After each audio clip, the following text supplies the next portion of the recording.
जो शिक्षा मंत्री है उन्होंने जो रामचरितमानस को लेकर विवादित बयान दिया कि उस जला देना चाहिए, कैसे उन्होंने मंत्री को ज्ञान ही नहीं है कि रामचरितमानस को कैसे पढ़ा जाना चाहिए। एक ऐसे व्यक्ति हैं जिनको अगर कोई गाली दे सकता है ना तो मिथिला के व्यक्ति दे सकते हैं। समाधान यात्रा का कोई मैसेज नहीं है, ये उनकी राजनीति का अंतिम बिहार के मुख्यमंत्री श्री नीतीश कुमार जी लगातार समाधान यात्रा कर रहे हैं, लेकिन क्या जनता की समाधान हो पाई है या नहीं हो पाई है, ये तो सोशल मीडिया के माध्यम से आप देख ही रहे होंगे। लेकिन इसी बीच हम बातचीत करने के लिए पहुंचे हैं फ्रेंड्स ऑफ मिथिला के जो राष्ट्रीय अध्यक्ष हैं राहुल झा जी, उनसे, और जानेंगे कि ये क्या कहना चाहेंगे समाधान यात्रा को लेकर, युवा को लेकर और शिक्षा मंत्री को लेकर। पहले आपका स्वागत है द लाइव बिहार न्यूज पे। धन्यवाद आपका। जैसे कि आपने बता दिया, मेरा नाम राहुल झा है और मैं अध्यक्ष हूँ फ्रेंड्स ऑफ मिथिला का। अभी हम बात कर रहे थे नीतीश कुमार जी के समाधान यात्रा को लेकर के। जी, तो आप बताएंगे नीतीश कुमार जी जिस तरह 11 तारीख को मधुबनी में आए थे और समाधान यात्रा के दौरान बहुत सारे वीआईपी लोगों से मिले और जनता से भी मिले, हालांकि कार से ही इशारा में मिले, तो क्या कहना चाहेंगे इस विषय पे आप? नीतीश कुमार जी अभी भी वो वीआईपी कल्चर में ही है। जब बिहार में और मिथिला में जनसंख्या में 50% से ज़्यादा युवा हैं, बिना युवा का कोई मीटिंग किए हुए कोई भी समाधान यात्रा कैसे निकल सकता है? अगर समाधान निकालना ही था तो पहले तो युवाओं का भविष्य का निकालना चाहिए था उनको। वो आए, वो पूरा उन्होंने मधुबनी घूमा और पूरा एक तरीके से पूरा घेराबंदी मधुबनी को करके रखा हुआ था। अगर कोई भी इंसान गाड़ी से अगर आए तो आपको पता है उसको एक एडिशनल टोल दे करके सकरी की तरफ से घुसना पड़ा था, रास्तों को बंद कर दिया गया था। आप कहीं पे भी जाके देखिए, एकदम पुलिस वालों ने ऐसे करके रखा था, सिर्फ पुलिस वाले ही थे, आम आदमी आम जनता तो थी ही नहीं। और युवा कहाँ थे? युवा तो थे ही नहीं। जब 50% से ज्यादा आबादी आज के दिन में मिथिला में युवाओं की है तो युवा के बिना कैसा समाधान वो करने जा रहे हैं? तो अगर आप युवाओं से, मुझे पता नहीं, मेरे को लगता है नीतीश कुमार जी बुरी तरीके से डर चुके हैं युवाओं से, क्योंकि उन्होंने और उप मुख्यमंत्री तेजस्वी यादव जी ने जो भी वादा किया था, वादा खिलाफी किया हुआ था युवाओं के साथ, उस चीज का गुस्सा, आक्रोश युवाओं के अंदर अभी भी है। तो आप बताएंगे, क्या आपको नहीं लगता है कि समाधान यात्रा के दौरान बिहार की समाधान हो पाई है? कुछ भी नहीं हुआ है, पहले भी कुछ नहीं था। ऐसा लगता है कि वो सदियों से यहाँ पे आए नहीं है। आज जो रास्ते आप देख रहे हैं चमक रहे हैं, वे कौन से रास्ते हैं? जिस रास्तों से पूरा काफिला मुख्यमंत्री जी का निकला हुआ था। और बाकी रास्तों का क्या? मेरे साथ चलेंगे तो मैं आपको दिखा दूंगा ऐसे ऐसे रास्ते जहां पे आप गाड़ी नहीं चला सकते हैं। उन्होंने बस वीआईपी को लेकर के, जितने भी उनके करीब जन थे, जनप्रतिनिधि थे, उनको लेके एक मीटिंग किया, खत्म। वही उनका समाधान है। समाधान करना है तो युवाओं का समाधान कीजिए। वो तो डर से अब रास्तों में निकल नहीं पा रहे हैं। आप जाके देखिए, इतना तो मैंने कहीं पे सिक्योरिटी देखा भी नहीं था। कितना सिक्योरिटी था? लगभग भर भर के हर जगह, जिस गली मोहल्ले में गाड़ी होगा लगभग, आपका अंदाजा है कुछ? कम से कम 500 हजारों गाड़ी होगा। जब हाईवे में मैं कल भी निकल रहा था अपने साथियों के साथ, हर मोड़ पे 10-4 गाड़ी, स्कॉर्पियो भरा हुआ है, ये भरा हुआ है। अरे जनता है, बस लाइए। अगर जनता को आना है तो पैदल चलेगी। आपने जनता को देखा है क्या वहां पे? मेरे को तो नहीं पता कोई जनता गई होगी वहां पे। जनता गए थे, उनकी समस्या को सुना गया, आपको पता है? उनकी समस्या को कभी सुना भी नहीं जाएगा, उनको एंट्री भी नहीं मिला होगा, उनके करीब भी जाने नहीं दिया होगा। कैसे पता आपको ये सब? मुझे सब पता है, बहुत जन गए हुए थे। अगर मेरे को वहां पे एंट्री उन्होंने नहीं दिया तो बाकी लोग तो गए हुए हैं समस्या लेने के लिए। आपने देखा होगा मुर्दाबाद के नारे लगे हुए थे, आपको ये पता है ना, सोशल मीडिया में आप देख लीजिए। अब उनको मुर्दाबाद के नारे किन्होंने लगाए? युवाओं ने लगाए। युवा आक्रोश में पूरे भरे हुए, उनको जाने नहीं दिया जा रहा है। आप देख लीजिए ना, अगर उन्होंने कम से कम 15-20 युवाओं से मुलाकात की होगी, जो कहीं भी आपने देखा है क्या? 15-20 युवाओं के घेरे के बीच में वो अपने बात रख रहे, नहीं दिखा होगा आपको, क्योंकि वो डर रहे हैं, उनके अंदर मन में डर है। और इतना जो सिक्योरिटी, अरे भाई अपना राज्य है उनका, उनको डरने का क्या जरूरत है कि इतना उन्होंने हजारों का सिक्योरिटी फोर्स कहां से बुला के, होटल वगैरह सब भर गया है, बाहर से सब आदमी लोग आकर। तो आपका कहने का मकसद क्या है? समाधान यात्रा करके श्री नीतीश कुमार जी क्या मैसेज देना चाहते हैं बिहार के युवाओं को? ये समाधान यात्रा का कोई मैसेज नहीं है, ये उनकी राजनीति का अंतिम यात्रा है। ठीक है, इसको आप समाधान यात्रा बोलना इसको गलत होगा। ये उनकी राजनीतिक पारी का अंतिम यात्रा है। युवा आक्रोश में है, वो खत्म है, मतलब उनका राजनीतिक पारी समाप्त हो चुका है। ठीक है, बस मैं इतना ही कहना चाहूंगा। और उनके अभी जो बिहार सरकार में जो मंत्री हैं, जो शिक्षा मंत्री है, उन्होंने जो रामचरितमानस को लेकर विवादित बयान दिया है कि उस जला देना चाहिए, कैसे उन्होंने बात कर ली। शिक्षा मंत्री वहां अगर वो अच्छे से पढ़े तो वहां पे ऐसा लिखा हुआ है कि शिक्षक का महत्व क्या है। शिक्षा तो अगर कोई बच्चा अगर कुछ सीखेगा, शिक्षक के बिना आप उसको क्या सिखाएंगे? तो वहां पे तो शिक्षक का अहमियत दिया हुआ है और वो शिक्षक भर्ती अभी सही से नहीं हो रहा है।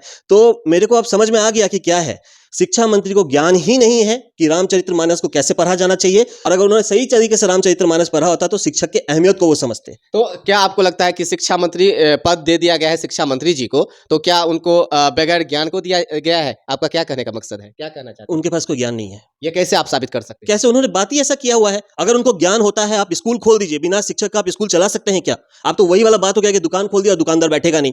आप एक स्कूल चलाना है, आपको अगर बच्चों को ज्ञान देना तो आपको क्या करना पड़ेगा? शिक्षक का भर्ती करना पड़ेगा। जिस तरह एक शिक्षा मंत्री पे आरोप लगा रहे हैं कि उनको ज्ञान नहीं है, क्या आपको लगता है ये संविधान के अनुकूल बोल रहे हैं आप? देखिए, उनको ज्ञान नहीं है, उन्होंने ये चीज बताया है, मैंने नहीं बताया। अगर एक ऐसा शिक्षा मंत्री अगर ये बोले कि रामचरितमानस को जला देना चाहिए, तो ये क्या सही उन्होंने काम किया है? तो जैसा उन्होंने बात किया मैंने भी वैसा ही बात किया है किस ना। मकसद से बोले हैं, क्या कुछ पता है आपको? उस चीज में मैं नहीं जाना चाहूंगा, लेकिन रामचरितमानस को जला देने का बात, ये बात कहीं भी सही नहीं है। ये बहुत हमारे आस्था से जुड़ा हुआ बात है। आज आप कहाँ बैठे हुए? आज ये मिथिला है। मिथिला में राम जी एक ऐसे व्यक्ति हैं जिनको अगर कोई गाली दे सकता है ना, तो मिथिला के व्यक्ति दे सकते हैं, क्योंकि वो हमारे दामाद है ना। ये तो आप जानते हैं ना। राम जी को पूरे जीवन में किसी ने भी गाली नहीं दिया। सिर्फ एक जगह उनके जब शादी हो रही थी यहाँ पे, तो मिथिलावासी को अधिकार था, क्योंकि वो हमारे संस्कृति में है, बस हमको अधिकार था। लेकिन ये जलाने का बात, एक इतना एक ग्रंथ है वो, जहां से आप सीख सकते हैं कि कैसे एक स्ट्रगल करना चाहिए, कैसे एक युवा अच्छा इंसान बन सकता है। और शिक्षक की अहमियत तो सबसे अच्छा आपको रामचरितमानस में ही मिलेगा। रामचरितमानस में पढ़िए कि गुरुओं को कैसे उन्होंने क्या क्या करना पड़ता है गुरुओं के लिए, कि गुरु से अगर आपको कुछ सीखना पड़ता है तो सर झुकाना पड़ता है। और वो जो बनने वाले हैं गुरु, उनको तो लाठियां चलाई जा रही है उनके ऊपर, तो वो कैसे गुरु बनेंगे फिर? देखिए, अभी आप ये सब चीज बोल रहे हैं ना, गुरु की अहमियत सिर्फ हिंदू में नहीं है। हिंदू, मुस्लिम, सिख, ईसाई, हर धर्म में गुरु को अहमियत दिया गया है। जो इंसान गुरु को अहमियत नहीं दे सकता, तो वो कैसा शिक्षा मंत्री? तो आप बताएंगे कि आज युवा दिवस है, और युवा दिवस के शुभ अवसर पर आप युवाओं को, खासकर मिथिलांचल के युवाओं को, क्या मैसेज देना चाहते हैं? देखिए, आज राष्ट्रीय युवा दिवस है। आज आपको पता होगा स्वामी विवेकानंद की जयंती भी है, ठीक है। तो मैं बस अपने युवा साथियों से यही कहना चाहूंगा, भविष्य सुनहरा तभी होगा जब आज आप अपने जीवन में संघर्ष करेंगे। बेहतर मिथिला, बेहतर बिहार युवाओं के संघर्ष के बिना नहीं हो सकता। तो उसके लिए कितना भी जिंदगी में आपको तकलीफ हो, हमेशा ये सोचिएगा आज आप जो संघर्ष कर रहे हैं उसका जो फल है भविष्य आपको देगा ही। एक सवाल कि खासकर बिहार के जो युवा है, वो कहीं ना कहीं सरकार किसी का भी हो, लेकिन उनको रोजगार नहीं मिल पाती है, और वो पढ़ाई करते हैं, तैयारी करते हैं, लेकिन उनको जिस हिसाब से संघर्ष करते हैं, उन्हें उस संघर्ष का फल नहीं मिल पाते हैं। तो कहाँ लगता है कि युवा युवा जो है पिछड़े हुए हैं, सरकार उनका साथ नहीं दे रहे हैं? देखिए, सरकार, बाकी किसी का भी। हाँ मैं आपको बता रहा हूँ, दिक्कत ये है कि युवाओं के सोच के साथ, उनके भविष्य के साथ खेला जा रहा है। जैसे अभी उप मुख्यमंत्री तेजस्वी यादव जी ने बोला 10 लाख नौकरियां हम देंगे। आपको लगता है 10 लाख नौकरी, सरकारी नौकरी क्या मामूली बात है? आप सब बैंक, जितने भी प्राइवेट बैंक है या सरकारी बैंक है, उसको जोड़ भी लेंगे ना, तो 10 लाख आपके एम्प्लॉय नहीं होंगे। एनडीए का सरकार में थे नीतीश कुमार जी, तो 19 लाख तो वो भी ऐलान किए थे। देखिए, अभी मैं आपको बता रहा हूँ, जॉब सरकारी नौकरी का बात अलग होता है, और नौकरी प्राइवेट नौकरी भी मिलता है। अगर कल ही मैं, अगर आपने मेरा फेसबुक देखा होगा तो आप देखेंगे, कल मैं एक हॉस्टल में जाके बच्चों लोग से मिला हूँ। वो अभी क्या कर रहे हैं, बीएससी कर रहे हैं एग्रीकल्चर में। एग्रीकल्चर में आपको रिसर्च करना है, इतना ज़्यादा अभी अपॉर्चुनिटी पूरे इंडिया में खुला हुआ है, आप बिलीव नहीं कीजिएगा, आपको भरोसा नहीं होगा। लेकिन ये जो सोच है, उन्होंने जो आज बात दिया कि सरकारी नौकरी आपको देंगे, ये चीज़ गलत है। आज जब भी कोई यहाँ पे कंपनी आएगी, फैक्ट्री आएगी, तो वहाँ पे स्किल लेबर चाहिए, पढ़े लिखे लोग चाहिए, अकाउंट्स के बंदे चाहिए, इंजीनियर्स चाहिए, डॉक्टर चाहिए। लेकिन वो चीज यहाँ पे क्यों आएंगे? आप देखिए, जंगल राज तो बन चुका है। अब जब एक जगह में जंगल राज होगा तो बाहर से क्या कंपनियां आएंगी? आप ऐसा, आज आपके दिन में आप, अगर आपके पास पैसा, आप अफगानिस्तान में पैसा लगाएंगे क्या? नहीं लगाएंगे। तो ये चीज सोचिए कि सुरक्षा जब तक नहीं आएगी तब तक कोई भी इंडस्ट्री नहीं आएगी। जब तक इंडस्ट्री नहीं आएगी तब तक जॉब नहीं लगेगा। और जितने भी प्रोजेक्ट सेंट्रल गवर्नमेंट की आती है, बिहार सरकार भी उसके पीछे पड़ गई है कि कैसे करके उस प्रोजेक्ट को रोका जाए। आपको पता है अभी जो उद्योग मंत्री है, उनसे पहले कौन उद्योग मंत्री थे, उन्होंने कितना काम किया है? सनवाज हुसैन थे। क्या क्या उन्होंने काम किया हुआ है? वो गद्दी पे बैठे हुए नहीं थे। वो जिस दिन ये सरकार बदल रही थी ना, तभी वो दिल्ली में जाके इन्वेस्टर का मीट कर रहे थे। आपके घर पे कोई नहीं आ रहा तो आप बाहर जा रहे हैं क्या? क्या वो मुख्यमंत्री जी हो या उद्योग मंत्री जी हो, वो आज जाके मुंबई में जाके बैठ के 10 इंडस्ट्रियलिस्ट लोग का मीटिंग कर सकते हैं क्या? नहीं कर रहे हैं ना। अब वो तो यहाँ बैठे हुए हैं। अरे वो इसलिए कि बाहर से इंडस्ट्रियलिस्ट लोग आएंगे यहाँ पे इन्वेस्ट करेंगे। अगर कोई नहीं आ रहा तो आप जाइए, आप योगी जी से देखिए, मुख्यमंत्री हैं उत्तर प्रदेश के। अभी कुछ दिन पहले वो मुंबई गए हुए थे, सब इंडस्ट्रियलिस्ट जितने भी थे, बिजनेसमैन, सब वहां बैठे हुए थे। उन्होंने फिल्म सिटी वहां पे बनाया हुआ है। तो अगर आपके पास कोई नहीं आ रहा, और इनको कोई सही बताऊं तो इनका इंटेंशन नहीं है, इनका सोच ही नहीं है। अगर इनका सोच होता तो वो इस चीज का इंतजार नहीं करते कि बाहर से कोई आएगा। कम से कम इनको कोशिश करके बाहर जाना चाहिए था, इनको दिल्ली जाना चाहिए था, मुंबई जाना चाहिए था, इंडस्ट्रियलिस्ट लोग बात करना चाहिए था। इन्वेस्टर मीट जो ये बिहार में करते हैं वो एक ढकोसला है। आप जाके देखिए, वो 50-60 जन भी नहीं बैठते हैं। वो सिर्फ अपने सर्कल के बिजनेसमैन को फायदा देने के लिए काम कर रहे हैं। और मैं युवाओं को ये भी बताना चाहूंगा, क्योंकि आज राष्ट्रीय युवा दिवस है, हमने आज friends of Mithila T20 cup Baira panchayat में हमने आयोजन किया था, जहां पे 8 टीम खेल रही है। युवाओं का जोश बहुत अच्छा है।